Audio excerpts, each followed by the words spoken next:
Hello friends, तो मैं आप लोगों को बताता हूँ जीएसटी में कुछ अपडेट आया हुआ जो 3B की कॉलम 4 पे आईटीसी वाले में। तो मैं सबसे पहले आपको जीएसटी पोर्टल खोल के दिखाता हूँ।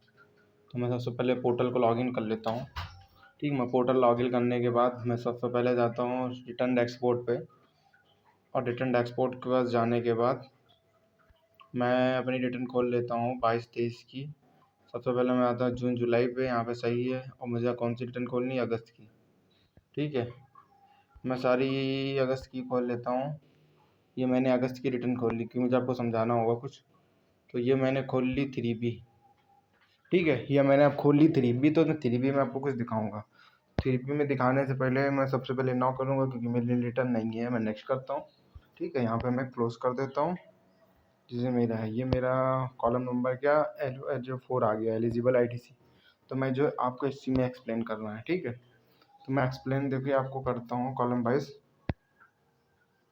ये देखिए मेरा डेस्कटॉप साइड है। ओके, फ़ोन पे समझा रहा हूँ, शायद आपको उतना नहीं समझ में आए। कंप्यूटर पे मैं आपको सिस्टम पे शायद समझा दूँ। फिलहाल मैं आपको फ़ोन पे अभी समझा दे रहा हूँ कुछ बहुत ही शॉर्टकट तरीके से। अब यहाँ पे देखिए, ये मेरी क्या ऑल अदर आईटीसी है, यानी कि आपकी जो भी आईटीसी 2B में आती है वो डायरेक्ट ऑटो पॉपुलेट होके इसमें आ जाती है ऑल अदर आईटीसी पे। ये देखिए ऑल अदर आईटीसी पे। ठीक है, यहाँ पे आ जाती है। यहाँ पे आपका एजीएसटी आ जाता है, यहाँ पे सीजीएसटी आ जाता है, यहाँ पे एजीएसटी आ जाता है, ये आपका अमाउंट आ जाता है। ठीक है, और बाकी यहाँ पे जैसे कि ये है आपका कॉलम शो कर रहा है 2 अदर्स। ठीक है, आईटीसी रिवर्स का। तो इस पे आपका क्या आता है? इस पे आपका आता है credit notes and debit notes. और जो as per rule 38, 42, 43 of GST rule and section 17 of section 5। तो इसमें क्या ब्लॉक आईटीसी आती है। ठीक है, तो नेचर्स के ब्लॉक आईटीसी थी। ठीक है, अभी कुछ रूल्स इसमें चेंज हुए हैं। जो net ITC available A-B others details, तो इसमें कुछ चेंजेस हुए हैं। देखिए कि कॉलम कुछ चेंजेस आ गए हैं। ठीक है, इन दोनों में मैं वही आपको बताने जा रहा हूँ। तो सबसे पहले आप ये समझिए, जब ऑल अदर आईटीसी आप लेते हो, ठीक है, आपका जैसे कि कोई क्रेडिट नोट या डेबिट्स नोट्स, या मैं आपको बता देता हूँ जैसे कि आपने आपकी बिलिंग 31 तारीख की थी। ठीक है, और आपको माल रिसीव कब हुआ? 4 तारीख को, यानी कि 4-5 दिन बाद। तो जो जो शायद 36 सब सेक्शन बी है, कोई रूल्स है 16 सब सेक्शन 4 का। तो उस हिसाब से रूल के हिसाब से आपको आईटीसी तब लेना है जब आपको माल रिसीव हुआ हो, या कि यानी ये नहीं कि आपकी जब बिलिंग जिस डेट की हुई हो। ठीक है, तो उस समय आपको ये करना होगा ऑल अदर आईटीसी, क्योंकि आईटीसी तो आपको 2B में उतनी पॉपुलेट हो रही क्योंकि उसने आपकी तो जीएसटीआर रिटर्न अपनी 31 तारीख को फाइल की। तो उसने कब दिखाएगा? वो तो अगस्त में दिखाएगा, ना कि सितंबर में। या आपको गुड्स प्राप्त कब हुआ? सितंबर में, 4 सितंबर को। ठीक है, तो इसमें ऐसा होगा, वो जो आईटीसी आ रही होगी उसको आपको 2 में डाल देना है, आईटीसी रिवर्स, और 2 अदर्स में डाल देना है, जो आपकी सीजीएसटी होगी और जो एचजीएसटी होगी। ठीक है, आपको इसमें डाल देना है। अभी मैं इसका एग्जांपल भी दे रहा हूँ। इसमें डाल देने के बाद अब मैं बताता हूँ एज पर रूल जो आपकी ब्लॉक आईटीसी आ रही हूँ। ब्लॉक आईटीसी में जैसे मैंने पहले भी बता रखा है, जैसे बैंक की आईटीसी हो जाती है, आपकी इंश्योरेंस की आईटीसी आती है, आपकी कोई पर्सनल खर्चे की इंश्योरेंस आ जाती है, या आपकी होटल्स की आ जाती है। तो ये आपकी ब्लॉक आईटीसी होती है एक तरह की। ठीक है, ये मैं आपको ब्लॉक आईटीसी, आप उसको डाल दोगे तो वो नॉट रिकम जो रिक्लेम एबल हो जाएगी, आप उसको कभी भी क्लेम नहीं कर सकते हो। ठीक है, जो यहाँ पे आप आईटीसी डालोगे उसे कभी भी आप भविष्य फ्यूचर में कभी भी क्लेम नहीं कर सकते हो। ठीक है, रिक्लेमेबल हो जाएगी। तो ये आप समझ के चल लो, ये आपकी आईटीसी दोबारा क्लेम नहीं कर सकते हो। तो ये ठीक है, ये हो गई है। अब आपको क्या करना है? ठीक है, अब आपको यहाँ पे करने के बाद अब मैं आपको 2 कॉलम बताता हूँ, ये 2 कॉलम कब यूज होते हैं। अब मैं लिख के बताता हूँ, जैसे कि मेरी, अब मान के चल लो, मैं अभी आईजीएसटी नहीं सीजीएसटी का भी आपको बताता हूँ। अब उसमें मुझे बताने का कोई फ़ायदा नहीं है। अब मान लो मेरी के 2B में ऑटो पॉपुलेट होकर यहाँ पे जीएसटी आ रही है कितनी? 1000। ठीक है, ये मेरी ऑटो पॉपुलेट होकर जीएसटी 1000 रुपये हो गई।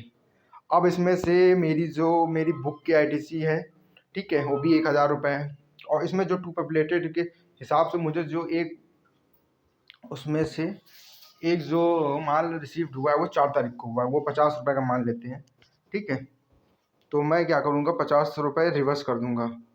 ठीक है, मैं रिवर्स पे डाल दूँगा, सॉरी वो इनवर्स में आ गया है, मुझे इसमें नहीं डालना, लाइव है तो रिवर्स चार्ज हो जाता है आरसीएम का। मैं इसको माइनस करता हूँ 0 0, यहाँ पे मैं डालता हूँ और अदर ITC में 1000 रुपये। ये मेरा 1000 रुपये हो गया।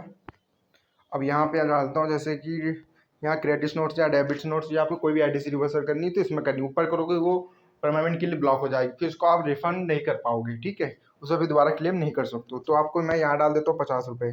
मेरी एक ऐसी ITC है क्योंकि मेरी 4 तरीके से हुआ, तो मैं बिल तो मेरा GSTR 1 में 2B में तो रिफ्लेक्ट कर रहा ये अगस्त में ही, पर ये मैं जब लूँगा तब सितंबर में, ठीक है, जब सितंबर की रिटर्न फाइल करूँगा तब मुझे ITC लेनी है, तो मैं वो रिवर्स कर देता हूँ। 50 रुपये की ITC इसमें है, 50 की इसमें है, तो मुझे कितना होगा 950 रुपये ITC, ठीक है। मेरी ये नेट ITC 950 रुपये हो गई। और जैसे ये इसमें ब्लॉक ITC तो आप उस तरह से डाल दोगे। मान के चलता हूँ मैं 1000 रुपये में मेरी कुछ ब्लॉक ITC है, ठीक है, ब्लॉक ITC मेरी मान के चल लो वो भी 50 रुपये की है, ठीक है। 50 तो मेरी कितनी बची है यहाँ आपके 900, यानी कि 50 मेरी 50 रुपये की ऐसी ITC है जो मेरी ब्लॉक ITC जिसको मैं क्लेम नहीं कर सकता हूँ, और 50 रुपये की ऐसी ITC जिन्हें मैं क्लेम तो कर सकता हूँ पर वो मुझे रूट बस 30 यानी कि 16 सब सेक्शन 4 और 37 ये जो सेक्शन है ये मुझे मतलब क्लेम करने की अभी नहीं है, क्योंकि मुझे जब माल रिसीव हुआ हो तब मैं क्लेम कर सकता हूँ। तो उस हिसाब से बहुत लोग क्लेम कर ही लेते हैं, हिसाब से मैं भी क्लेम कर लेता हूँ वरना टैक्स बन जाएगा। तो मैं आपको इसे बता रहा हूँ जो अपडेट हुआ है इसमें।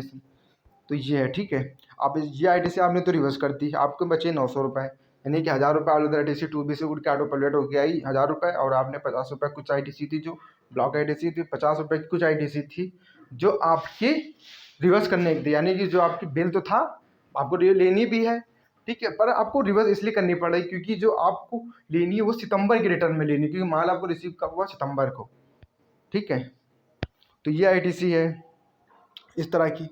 और मैं आपको इसमें बता देता हूँ जो नीचे है, और ये भी बता रहा हूँ कभी जो था ये मैं बता देता हूँ। Eligible ITC under section 16 of section 4 ITC restricted due to post rules. तो इसमें ये होता है कि जैसे कि मेरा जो GST नंबर है यूपी का, ठीक है, ठीक है, मैं हरियाणा गया हुआ हूँ किसी काम से, ठीक है, मैं होटल में वहाँ पे रहा, तो वहाँ मुझे GST का बिल मिला, वहाँ पे मुझे GST बिल में क्या लगा CGST एंड HGST लगा हुआ मिला, ठीक है। तो उस रूल्स में उस रूल को है भी मेरी वहाँ ब्रांच एक हरियाणा में भी, मगर जो मुझे कट के मिला है वो GST नंबर मेरा का यूपी का, मुझे GST मिलना चाहिए तो वो अलग स्टेट है, तो मुझे CGST HGST का मिला। तो ऐसी जो ITC है, ठीक है, वो आपको यहाँ पे फाइल करनी है। और ऐसी ITC जैसी आपकी 20-21 की आपको 22-21-22 की ITC और 22-23 में आपको रिफ्लेक्ट करी, तो आपको ऐसी ITC इसमें डालनी होगी, ठीक है।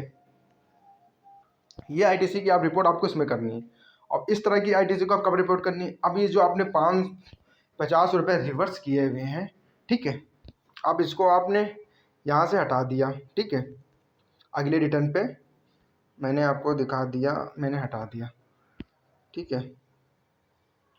ये 50 रुपये यहाँ से हट गए तो 950 रुपये ये मान लो मेरे तो है ही है ब्लॉक ITC, ठीक है। अब यहाँ पे मैं 50 रुपये बढ़ा लूँगा, वो सॉरी मेरे 50 रुपये वो तो मैंने घटाए थे, वो मान लीजिए मेरे 950 रुपये रिटर्न के थे, ठीक है। इसमें मैं चाहे 50 रुपये जोड़ लूँ, क्योंकि मेरा 1000 रुपये जो अगली रिटर्न करूँगा मैं 1000 रुपये में उसमें 50 रुपये जोड़ दूँगा, जो भी जितना अमाउंट आएगा। ये 1000 रुपये हो गए,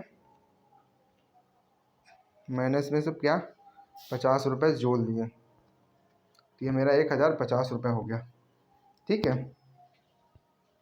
यहाँ 50 रुपये तो मेरी ब्लॉक ITC थी। और इसके बाद एक रिपोर्ट आपको और भी करनी है, वो आपको रिपोर्ट कहाँ करनी है, नीचे जो ITC the claim which is was reversal under table 4B subsection 2 in earlier tax period. तो वो 50-50 रुपये की आपको यहाँ भी एंट्री कर देनी है। तो इस तरह से आपको इस तरह से एंट्री करनी है, आपको ध्यान से ही करनी है। इस तरह से आप करोगे तो आपको कोई दिक्कत कभी भी नहीं होगी। यदि आपको कोई दिक्कत आ रही तो कमेंट्स करिए, मैं उसके एक्सप्लेन से और भी वीडियो बनाऊंगा अच्छी तरह से।